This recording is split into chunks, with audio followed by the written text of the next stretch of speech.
Assalamualaikum warahmatullahi wabarakatuh.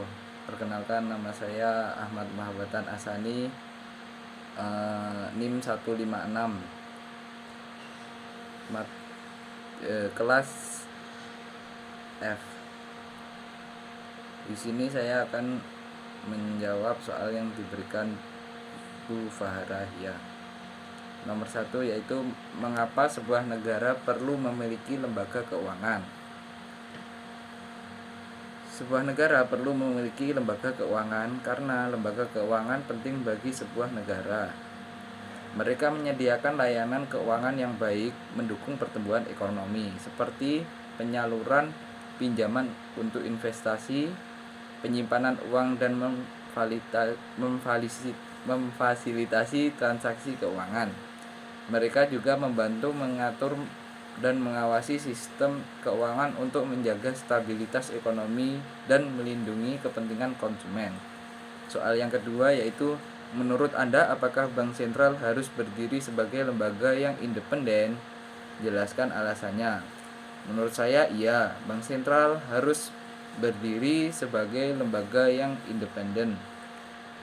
Hal ini penting karena independensi Bank Sentral membantu memastikan kebijakan moneter yang efektif dan konsisten. Dan alasannya yaitu untuk menghindari pengaruh politik, meningkatkan kepercayaan pasar, mengurangi resiko manipulasi kebijakan, memperkuat transparansi dan akuntabilitas. Soal yang ketiga yaitu, mengapa lembaga keuangan perlu diatur dan diawasi, dan siapa yang mengawasi lembaga keuangan di Indonesia? Lembaga keuangan perlu diatur dan diawasi untuk memastikan keamanan, stabilitas, dan integritas sistem keuangan. Regulasi dan pengawasan diperlukan untuk melindungi kepentingan konsumen, mencegah penipuan, mengelola risiko keuangan, dan mempromosikan kepatuhan terhadap standar keuangan dan peraturan. Di Indonesia, lembaga keuangan diatur dan diawasi oleh OJK, yaitu Otoritas Jasa Keuangan. Bertanggung jawab atas regulasi dan pengawasan terhadap berbagai jenis lembaga keuangan termasuk bank, asuransi, pasar modal, dan lembaga keuangan lainnya. Yang keempat, sebutkan dan jelaskan masing-masing kelebihan dan kekurangan dari bank konvensional, bank syariah, BPR konvensional, dan BPR syariah menurut Anda, dan apa saja strategi yang bisa dilakukan agar masing-masing lembaga tersebut dapat maju dan berkembang. Yang pertama yaitu bank konvensional. Kelebihannya yaitu memiliki produk dan layanan keuangan yang komprehensif, cakupan layanan yang luas dengan jaringan cabang yang banyak. Kekurangan, bunga dan biaya yang mungkin tinggi, tidak sesuai dengan prinsip-prinsip syariah bagi sebagian pelanggan. Strategi kemajuan, inovasi dalam produk dan layanan untuk meningkatkan kepuasan pelanggan, dan menyediakan layanan perbankan digital untuk memperluas jangkauan dan efisiensi.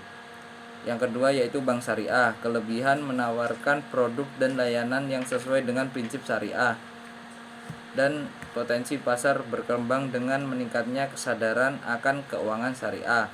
Kekurangan, mungkin kurangnya keberagaman produk dan layanan dibandingkan dengan bank konvensional, dan memerlukan keahlian khusus dalam manajemen risiko dan kepatuhan syariah. Strategi kemajuan yaitu memperkembangkan produk dan layanan yang inovatif dan sesuai dengan prinsip syariah, dan peningkatan pendidikan dan pelatihan staf dalam keuangan syariah. Yang ketiga yaitu Bank Perkreditan Rakyat atau BPR konvensional. Kelebihan, pelayanan yang lebih personal dan fleksibel, lebih mungkin memberikan pinjaman kepada segmen pasar yang tidak dilayani oleh bank besar.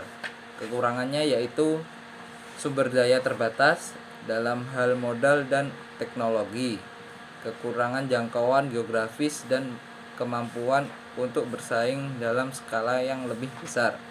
Strategi kemajuan yaitu kemitraan dengan lembaga keuangan lain untuk meningkatkan akses ke sumber daya dan teknologi, dan peningkatan inovasi dalam layanan dan proses untuk meningkatkan adanya daya saing.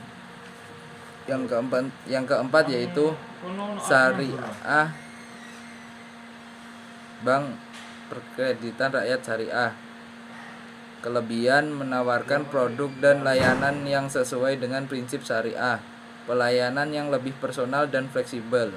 Kekurangannya yaitu sumber daya terbatas dalam hal modal dan teknologi, dan memerlukan keahlian khusus dalam manajemen risiko dan kepatuhan syariah.